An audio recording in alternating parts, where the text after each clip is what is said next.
Hey there guys, Robert here, and welcome to episode 51 of RobGioReacts. It has been 1 week since the last episode, and it's now time for another one, guys. Hope y'all excited today. We have 3 videos to react to for today, and the first video that we're going to be reacting to for today is Logo History W number 10, Nestle Nesquik by Kai. And yeah, it's yet another logo history related video. If you've seen these before, you know how it goes. It's gonna show you the evolution of the Nestle logo first, and then the Nesquik logo right after. And it should be pretty interesting. So yeah, now without any further ado, let's react to Logo History W number 10 by Kai. Enjoy.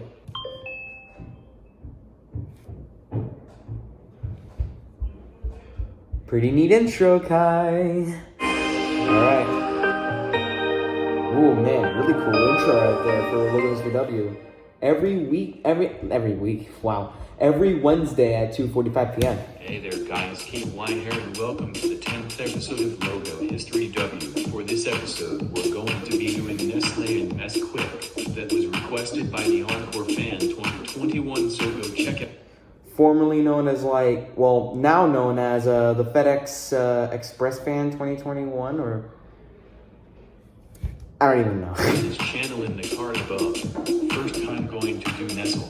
1866. not Nestle. Nestle. There's a dollar. Under it, there's a shield. 1868 to 1938. There's a bird in a bird's nest. 1938 to 1966. There's the word Nestle in black text. I don't know if it's just me, but Nestle's logos are so cute because it's like, I don't know, a family of birds. I don't know, it's just cute. 1966 to 1984, the word Nestle had been lighter. 1984 to 1995, now the word is on the bottom and the font has changed. 1995 to 2015, the font has changed. Just only changed slightly. Nothing changed. Okay, now I'm going. Alright, nothing changed. 1948 to 1973, there's the word Nestle in brown text and under. Like it didn't start as like Nesquik, it started as Nestle's Quick. Just like, gotta go quick. Just like that, just run it very quickly, you know? I'm joking. I'm just joking. There's the word quick in blue text. 1973 to 1988. Now there's milk for you. That looks good. I love that milk. There's the word Nestle in red text, and under it there's the word quick in blue text. 1998 to 2002. They changed its name to Nesquik. I like that slogan. Same great taste. Pretty cool. And it's in blue text. 1990 to 2016 in Italy. 2002 to 2016 international. And 2002 to 2018 North America. Wow, pretty long-ass title for a timeline. Now the word Nesquik is lowercase. 2016 to the present international. And 2018 to the present North America. The yellow background has been removed. I like the little gradient on the word Nesquik right there. 2020 to the present on Nesquik bottles. Now the white outline has been removed. Okay guys, this is it for today. Request a logo for the next episode. Until next week, bye. Alright, that's it. Also, congratulations on 400 subs, Kai. Pretty well deserved. Alright, so that was Logo History W number 10, Nestle and Nesquik by Kai. And as always, it was a pretty interesting video. I got it. And again, Nestle's logos are kind of cute because, again, it's like a family of birds. And also the Nesquik logos are pretty interesting as well, as expected. So, yeah, that was Logo History W number 10. And now for the second video, we're going to be reacting to Waffles Megacollab ranking on Tim Hecker's Mirages. Now, I don't think Mirages is as good as the previous 2 albums, Haunt Me, and Radio More. But Mirages is just pretty solid stuff. Yeah, I mean, it could really get noisy in like some parts of the album, but otherwise, I think it's just pretty good stuff on Mirages. So, now without any further ado, let's react to the Mega Collab ranking from Mirages. Enjoy. Hello, welcome to the Tim Hecker Megacollab series, where we rank the track lists of Tim Hecker albums from worst to best. Yeah. This video is on the 2004 album where Tim's dark, distorted style became the center of attention, Mirages. Yeah, I like that. That picture is probably one of my favorite meme pictures ever. I will post links in the description where you can listen to that.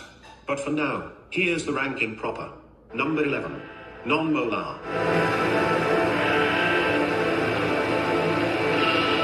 Probably one of the weaker tracks, but the atmosphere here is still pretty neat.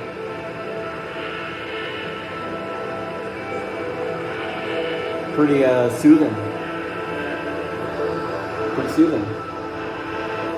Number 10, Counterattack.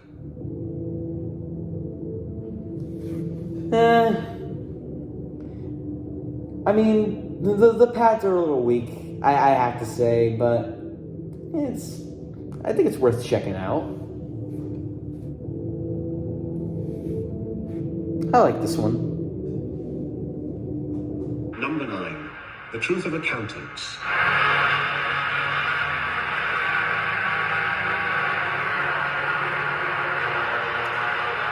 There's a lot of stuff going on. I can really tell. Kind of makes me feel like I'm like driving on a highway on like a different planet, if that kind of makes sense. Number 8, Ariel Silver. Yeah, it's probably my least favorite track on here. I don't know why that is. I just couldn't get into that track as much as all the others. Sorry. Number 7, The Cephaline.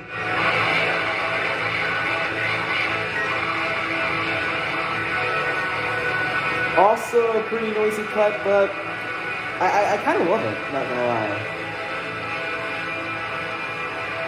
You know, it just sounds pretty pleasant even though it's noisy. I don't know. Number 6, Celestina.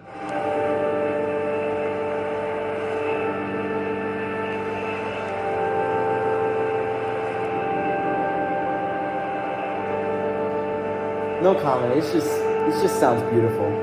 That's all. Really beautiful. Number 5, Kaito. Yeah. Now this one's my favorite. I love Kaito. Like little sound effects contrasting well, like the synth textures. It's just so pleasant to listen to. I love it a lot. Number 3A, Ariel Light Pollution Orange.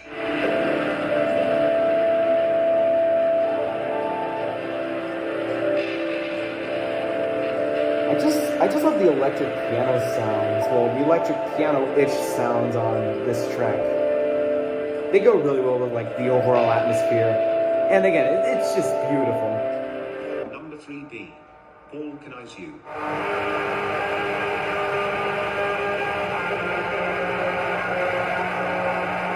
Also another pretty noisy cut, but it's just like so majestic.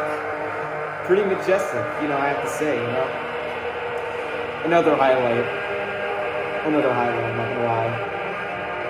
Number 2, Neither More Nor Less. Man. The piano, the distant sounds of pianos on this track. Wow. Beautiful. Beautiful, man. Beautiful.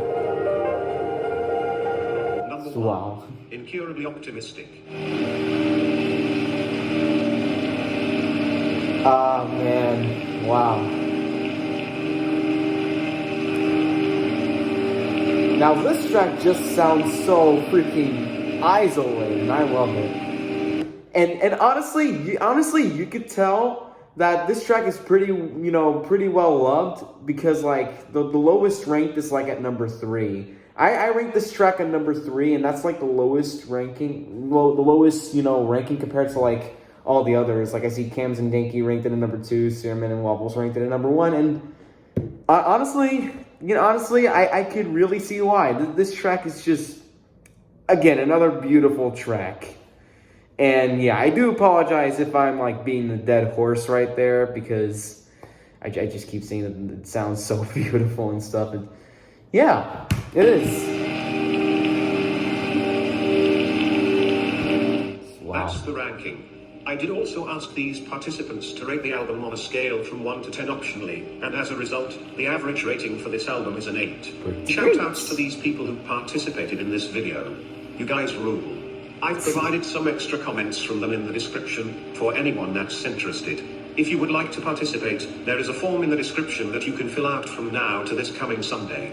I hope you join in. The next video will be on 2006's highly acclaimed Harmony in Ultraviolet, where Tim further improved his style and created a widely considered drone masterpiece. Anyways, that's it for today. Thanks for watching. Okay, so that was the Mirages Megacollab ranking. And yeah, also go check out Dead Mix's stuff, even though that's completely off topic, I just said that because it popped up in my recommended just now. Yeah, I've been listening to Dead Mix's shit lately, his Dead Mouse mixes. I love it. I love all their mixes. I love all his mixes, Now, back to the topic at hand. We're gonna look at we're gonna look at everybody's thoughts here, starting with the man himself, Waffles, and he says, one of my favorite things about this album is how it starts and ends aggressive. Full circle. It is one of 6 albums I would consider to be an all-time great from the guy, and it has some absolutely phenomenal moments throughout its runtime, such as the use of drone metal on the noisy opener Cephaly. One of Tim's better albums for me, and he gave it an 8.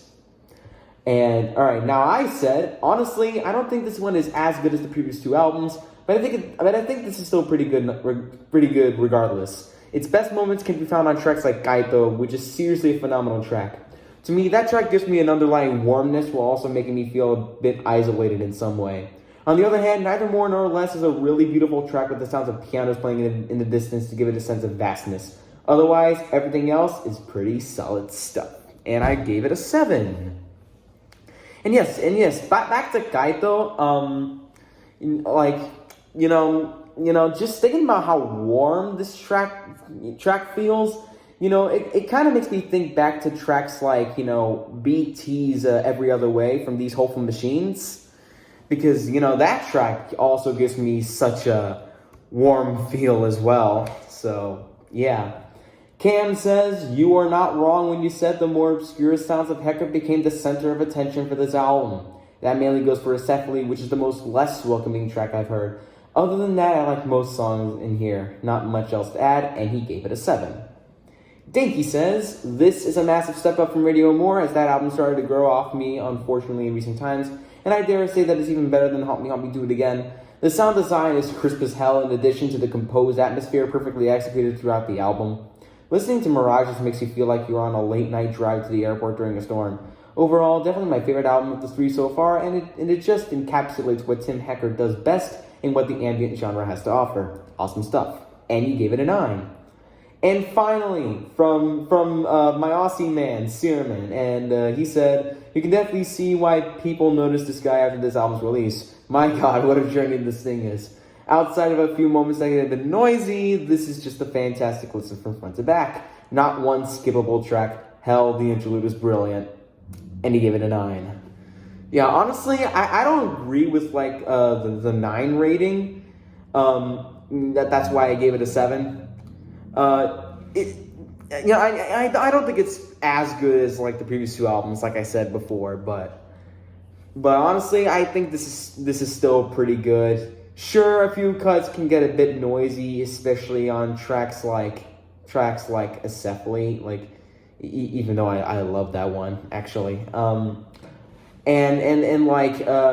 didn't really get into my bottom pick, what was the track that got ranked at number 8? What was that track? Aerial Silver. Yeah, I did not get into that one as much as all the others, unfortunately. But you know, most of this stuff is pretty solid, and like my top 3 actually, I would return to, you know, a lot more than the others. You know, especially Gaito, you know, and the other 2 that were in my top 3, Neither More Nor Less and Incurably Optimistic. Like, they're all freaking beautiful and just touch me right here in the heart. So yeah, that was the Mega Collab ranking for Mirages. And now the last video that we're going to be reacting to for today is going to be rum3n's Mega Collab ranking on Boards of Canada's Music Has the Right to Children. For rum3n's Mega Collab series on BOC, you know, things started off with, you know, their first 2 EPs, Tourism and High Scores, which, you know, they're both excellent EPs. But this is where we get to the meat of BOC's catalog. Music Has the Right to Children is such a fantastic album, and you know, it's seriously one of my favorite albums of all time, period. And actually, this used to be my favorite BOC album, but nowadays I think it comes, you know, a close second to Geo Gaddy. Wait till we get to Geo Gaddy. That album is like in my top 20 favorites, but. Yeah, back to Music Has the Right. Even though it's not my favorite BOC album, it's still a fantastic album. It has tons of amazing moments, and it still blows my mind how well this thing has aged 2 decades later. Just, yeah. Now, without any further ado, let's react to the Mega Collab ranking for Music Has the Right. Enjoy. Alright guys, at number 18 we have One Very Important Thought. Yeah, it's easily my least favorite track on the whole thing. It just feels out of place. Alright, then at number 17 we have Tiny Industries. This one doesn't really do much, it's just like little synth plucks and stuff, but it's pretty cool. It's a pretty cool track. I like it. Alright, number 16, we have Wildlife Analysis. It's a pretty neat intro for what you're getting into. Yeah, pretty nice intro for what you're getting into. You know, just, you know, with all these little synths, you know. 15, we have the Color of the Fire. So it's probably one of the most experimental tracks to date. You know, especially with like the sample that goes, I love you. Alright, then at number 14 we have Triangles and Rhombuses.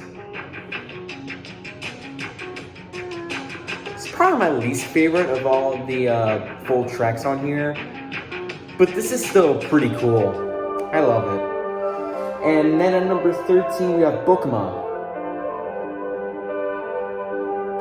I don't think I have anything much to say about Bookma. Just a pretty nice little interlude there. The synths on here are pretty beautiful. Then at number 12, we have Olsen.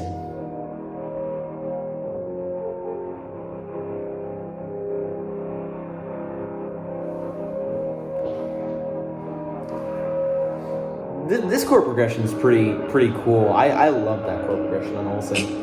And then at number 11, we have Smoke's Quantity, which was last seen on Tourism. This track still freaking slaps, though. I love it. Pretty nice atmosphere this one gives me. And then at number 10, we have Telephasic Workshop.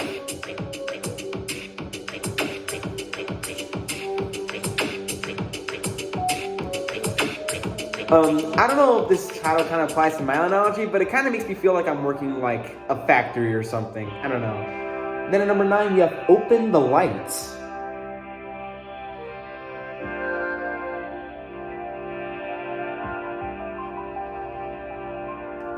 One of the more beatless tracks on here, but I love it as well. Then number 8, we have 6010.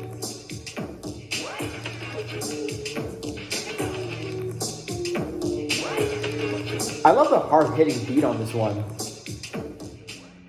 All right, and then at number 7, we have Pete Standing Alone.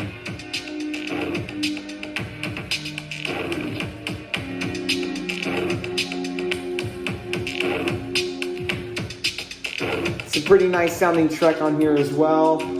Definitely a highlight. And then at number 6, we have An Eagle in Your Mind.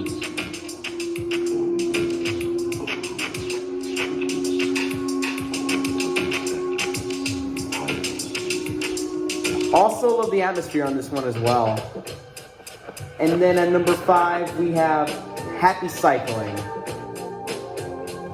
Yeah. This to me is a much better ending than One Very Important Thought, honestly. Just nearly 8 minutes, and it uses its time wisely. Then number 4, we have Turquoise Hexagon Sun, which was last seen on High Scores. Still a classic. I love like the melodies on that one, like the electric piano melodies. It's just beautiful. I keep on saying that word. Then at number 3, we have Rule the World. Rule the World, sorry. Yeah. It gives me a little bit of a lo-fi feel, I'm not gonna lie.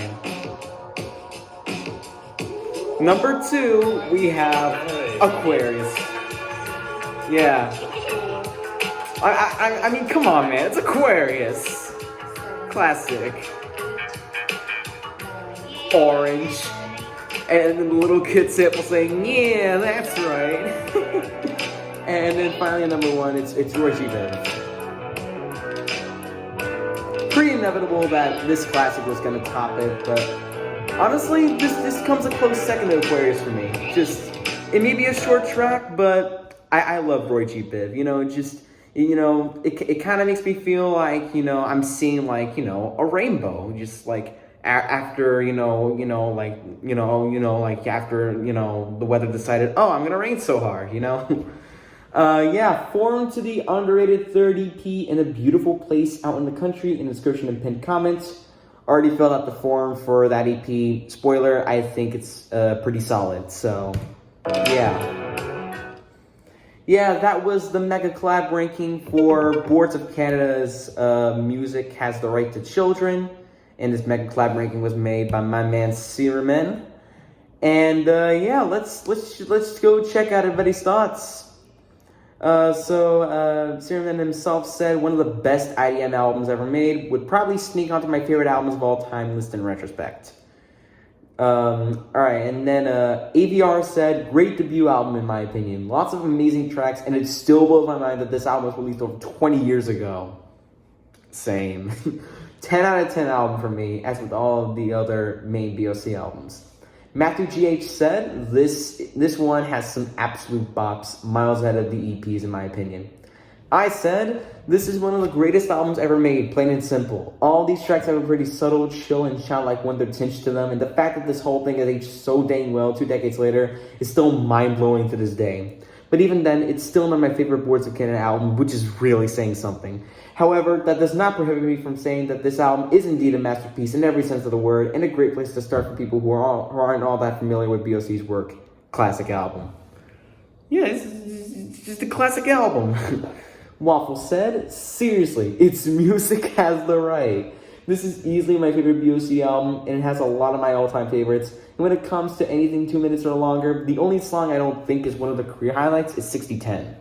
Roy G. Biv is one of the best songs of all time, and while I don't think this is on par with Selected Ambient Works 85 to 92, like a bunch of other electronic fans have been saying, I still have to call this one a favorite. For all the 0 of you people out there who haven't heard this album but are reading this, go listen to it and consider this a history lesson on how electronic music changed as a whole. Wow, yeah, honestly, I feel like that this album really upended electronic music forever, honestly. Alongside all of the other pioneer albums like 85 to 92.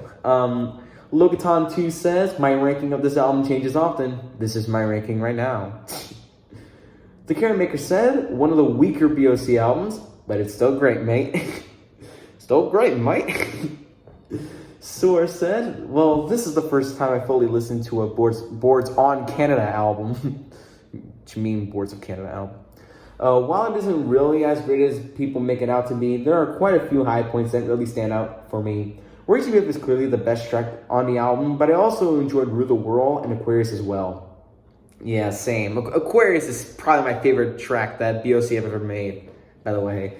As far as the negatives are concerned, triangles and rhombuses somehow feel busy and slow despite being less than 2 minutes. And one very important thought, I don't like the idea of the track. Yeah, same. Smoke's Quantity and Turquoise Hexagon Sun also returned from their respective EPs. Alright, and then Cam said, I'm amazed. I can't believe I'm actually saying this, but I'm finally considering this to be one of my favorite albums of all time. Round of applause for Cam for putting this on his favorite albums of all time list. Yay! Alright, and then Danky said, as far as debut albums go, this one is not that bad. Even though it's easily my least favorite of the 4 BOC albums, Music Has the Right to Children feels ambitious. It does a good job exploring with sound design as well as establishing this uncertain tone throughout the album. My biggest gripe with the album, though, is the fact that shorter songs should have been longer than they actually are, and the longer songs like An Eagle in Your Mind and Peace Standing Alone should have been a bit shorter, as their lengths are not fully justified. Other than that, I still enjoyed this album. There are some BOC classics on there, but it also could have been much better. Matt Does Rank says, honestly not my favorite from them. Kind of overrated in my opinion, but I greatly respect this album nonetheless. Also, watches everyone disagrees with me strongly. Lamau. And then finally, Khalix says, didn't hear most of the tracks on the albums previously, and damn, they were good. By far better than their first EPs. Probably gonna listen to it again. Really like the more ambient sounding tracks here. Yeah, honestly, again, this album is a classic. Definitely in my top 30 favorite albums of all time. It includes a lot of my all-time favorites. Again, Aquarius may very well be my favorite track BOC have ever made. Honestly, I'm a bit disappointed that it didn't top the list, but I mean, I could see why something like Roy G. Biv would top the list. I mean, Roy G. Biv is my second favorite off the album, only behind Aquarius after all. But Aquarius, man, just like this psychedelic vibe, I get from that track. It just made me fall in love with it. And I'm glad it's one of the first tracks I ever listened to from them. Probably the second track I've listened to from them, just only after Farewell Fire from the Campfire Head phase, which we'll get to way later on. Probably in the next few weeks or so, we'll probably do a mega collab ranking on the Campfire Head phase. But yeah, again, Aquarius, this psychedelic atmosphere I get from that one, just freaking brilliant. And the vocal samples too. Orange. And then the little kid saying, yeah, that's right. And then the other vocal sample where the text-to-speech voice is counting. And eventually she says 60-10, which is not even a real number, but it's just a part of the weird atmosphere of that track. And to quote Danky, it just goes with the uncertain tone of of the album, But yeah, I will have to say though, I agree with Soar in that I agree with Soar in that one very important thought, I really do not like the idea of that one either. He just talks about constitutional rights, you have the right to your constitutional rights, and honestly, it's pretty logical information, but honestly, again, it just feels out of place to it just feels out of place compared to all the other tracks that just give off a subtle, chill, and childlike wonder tinge to them. To quote my comment on the album, but. Yeah, other than that, this album is it's just fantastic all the way through. For any of you who aren't into Boards of Canada yet, this would be one of the best places to start. Just I fucking love this album so much. Yeah, we made it to, that's pretty much it for this episode of RobGioReacts. Thank y'all for watching. If you like this video, give it a like, share this one with your friends if you want to, and leave a comment down below. And as always, don't forget to subscribe as we're on the road to 7,000 subscribers. That's pretty much it, guys. Thank you for watching, and as always, I'll see you in the next video. Bye-bye, guys.